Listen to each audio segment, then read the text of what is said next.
सो क्या क्वेश्चंस पूछोगे? आपका सैलरी कितना है, आपका पॉकेट मनी कितना होता है, आप कहाँ जाते हो वेकेशन पे? नहीं, ये क्वेश्चंस नहीं। आप कितने साल से जॉब या ये कंपनी में जॉब करते हो, या का वर्क कल्चर कैसा है, प्रमोशन कितने टाइम में मिलता है, यहाँ पे ऑर्गेनाइजेशन स्ट्रक्चर क्या है।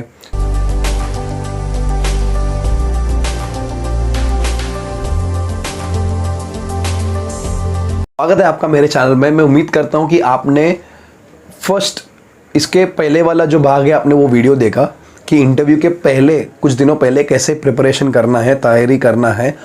आज इस वीडियो में इंटरव्यू के कुछ समय पहले क्या कुछ करना है उसके बारे में हम लोग बात कर रहे हैं। सो जैसे कि मैंने कहा था कि आपने 15 मिनट पहले ऑफिस के अंदर आप आ चुके हो, वो वेटिंग एरिया पे आप अभी हो। सो आपका बॉडी लैंग्वेज आपको ध्यान रखना है। आप जिस टाइम एंटर करते हो कंपनी के प्रेमाइसिस पे, जब तक आप बाहर नहीं जा रहे हो, आपका बॉडी लैंग्वेज अच्छा होना चाहिए। आपको पता नहीं कि कौन कहाँ से आपको ऑब्जर्व करता रहेगा सीसीटीवी कैमरा से। सो मैं ये मानता हूँ कि आप बॉडी लैंग्वेज अच्छे से मेंटेन करें।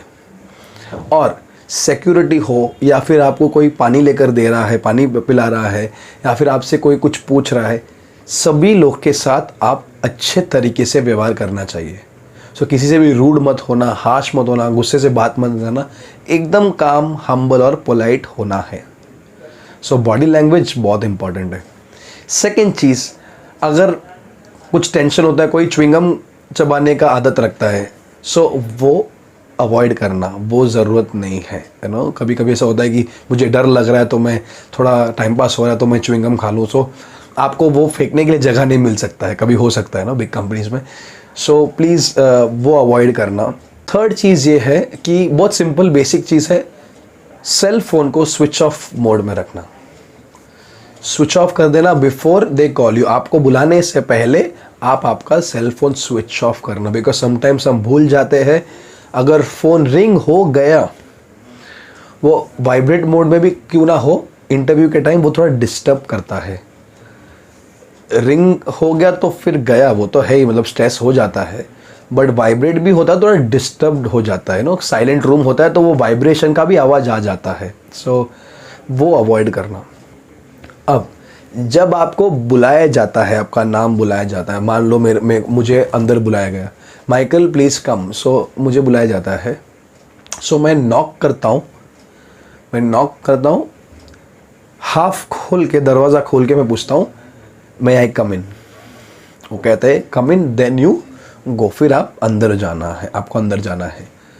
जाते बराबर आपको बैठना नहीं सीट पे, वहाँ पे खड़ा रहना है। जब तक वो ना बोले तब तक आपको नहीं बैठना है। वो लोग बताएंगे कि बैठ जाना, take your seat, please be seated, फिर जाके आपको बैठना है। आप जब बैठोगी भी तो भी अगर आपको वहाँ पे कारपेट वगैरह कुछ नहीं है तो वो जगह उधर थोड़ा आवाज़ वगैरह आता है तो वो चेयर थोड़ा लिफ्ट करके बैठ जाना, अच्छे से लिफ्ट करके बैठ जाना। स्ट्रेट ऐसे या फिर ऐसे बैठना मना है, अच्छे से बैठ जाना। हाथ मिलाया जाता है। अगर आप मेल हो, अगर आप लड़का हो और एचआर फीमेल है, अदर जेंडर फीमेल है, तो उनको पहला हाथ आगे बढ़ाने दो।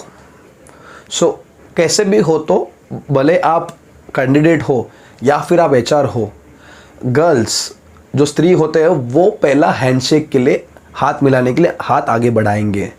फिर आप मेल एज अ कैंडिडेट और एचआर आप हैंडशेक ऑफर करोगे। बिकॉज अभी भी हमारे कल्चर में नमस्ते या फिर हैंडशेक भी सेम जेंडर पे कंफर्टेबल होता है, ऑपोजिट जेंडर में कंफर्टेबल नहीं होता है। सो उसके बारे में ध्यान देना। और हैंडशेक में भी क्या होता है ना, कॉन्फिडेंस चेक किया जाता है। सो फर्म हैंडशेक, अच्छे से हैंडशेक देना। सो 3 बार अच्छे से हैंडशेक देना। ये मतलब नहीं कि अच्छे से मतलब उसका हाथ पकड़े स्ट्रॉन्ग दबा के और हड्डी तोड़ देना है, हड्डी नहीं तोड़ देना है, बल्कि अच्छा फर्म हैंडशेक देना। कोई लोग ऐसा देते हैं, ऐसा भी नहीं। Nice full handshake, nice handshake you have to give. Okay, so handshake अच्छे से देना, इससे आपको कॉन्फिडेंस लेवल दिखता है। और नेचुरली आपको स्माइल करना है, नैसर्गिक रूप में आपको स्माइल करना है, हंसना है। इसका मतलब ये हंसते जाना है नहीं, सिंपल स्माइल, सिंपली अच्छे से स्माइल, फेक स्माइल मत करना। आई मीन ज़बरदस्ती का स्माइल करने की ज़रूरत नहीं है, स्माइल करने की कोशिश करना, ठीक है। आई मीन कोशिश एज इन नेचुरली रखना। कोशिश मतलब आप सोचोगे अभी मेरे से नहीं हो रहा तो मैं नहीं हंसूंगा। सो आप हंसते हो तो आई कांटेक्ट लेकर आते हो, बॉडी लैंग्वेज आपका जैसे मैंने कहा था।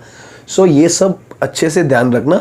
फिर जो भी वो क्वेश्चंस पूछते हैं आराम से आंसर करना। आपने ऑलरेडी 2-3 दिन पहले प्रिपेयर कर लिया है, आराम से आंसर करना। अगर कुछ क्वेश्चंस का आंसर नहीं पता है, थोड़ा सोचना है, तो थोड़ा पॉज 5-10 सेकंड पॉज करके फिर आंसर करो। एकदम घाई पर ही नहीं करना है।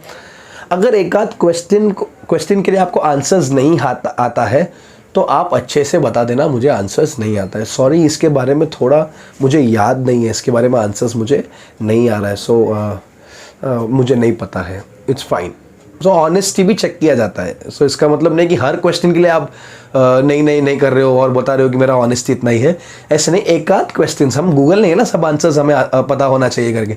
सो एक आध क्वेश्चन जैसा होगा तो ठीक है, जस्ट एन एग्जाम्पशन। मतलब फिर आप बोलोगे मैंने एक चैनल पे ऐसा देखा था कि सभी आई मीन क्वेश्चंस नहीं पता तो बोल दो धाड़ नहीं पता है और ऑनेस्टी चेक, ऐसा नहीं। सो एक आध क्वेश्चन के लिए वो चल सकता है, इट्स ओके। और लास्ट में जब क्वेश्चन इंटरव्यू जब ख़त्म होता है, HR जो भी है वो पूछते हैं आपके पास मेरे लिए कुछ प्रश्न है क्या, so do you have any questions for me. So आपको क्या करना है, आपको एक 2-4 क्वेश्चंस रेडी रखकर पूछना है। ये मत कहना कि नहीं, पूछेगा तो भी गुनाह, नहीं पूछा तो भी गुनाह। सो अभी करना क्या है, सो करना ये है आपको पूछना है। सो क्या क्वेश्चंस पूछोगे, आपका सैलरी कितना है, आपका पॉकेट मनी कितना होता है, आप कहाँ जाते हो वेकेशन पे, नहीं ये क्वेश्चंस नहीं। आप कितने साल से जॉब या ये कंपनी में जॉब करते हो, या का वर्क कल्चर कैसा है, प्रमोशन कितने टाइम में मिलता है, यहाँ पे ऑर्गेनाइजेशन स्ट्रक्चर क्या है। सो ऐसे कुछ क्वेश्चंस पूछना जिसमें आपका भी इन्वॉल्वमेंट हो। सो आपका एक्सपीरियंस कैसा रहा ये कंपनी में। सो ऐसे क्वेश्चंस हो सकते हैं, आप भी कमेंट बॉक्स में लिख सकते हो कि और क्या क्या क्वेश्चंस हो सकता है। सो ऐसे आपको क्वेश्चंस लेकर आप ये करके ग्रेड करके निकल सकते हो। जैसे मैंने कहा था, मैंने एक पॉइंट मिस कर दिया, जब आप अंदर भी जाते हो तो ग्रीट करके मे आई कम इन पूछकर, सेम जैसा आपने गया जैसा आप एंटर किए हो सेम वे आपको एग्जिट भी करना है। जब आप जाओगे तो गुड इवनिंग गुड आफ्टरनून जो बोलना है, take care ma'am, thank you very much sir, जो भी आपको बोल के निकलना है सेम वे। सो कभी कभी ऐसा होता है कि इंटरव्यू अच्छा गया तो अच्छे से दरवाज़ा बंद करते हैं, अगर अच्छा नहीं गया तो धाड़ बंद किया जाता है। सो ऐसे मत करना, अच्छा हो बुरा हो जो भी है आपको अच्छे से डोर क्लोज करके वेट करना है। बताएंगे आपको बताया जाएगा, अगर आपको बुलाएंगे तो सही, नहीं बुलाएंगे तो टाटा बाय बाय। पॉजिटिव रखना, उम्मीद करता हूँ कि आप लोगों को अगले राउंड पे भी बुलाए। सो बी पॉजिटिव, ओके। सो मैं चाहता हूँ कि इस तरह आपका ड्यूरिंग इंटरव्यू आपका ख़त्म। अभी इंटरव्यू होने के बाद क्या करना है मैं अगले वीडियो में बताता हूँ। उम्मीद करता हूँ कि ये वीडियो आपके लिए हेल्पफुल हो, बहुत यूज़फुल था। शेयर करना, सब्सक्राइब करना। अगले वीडियो में मिलता हूँ, तब तक के लिए आपका जोश माइकल, बाय।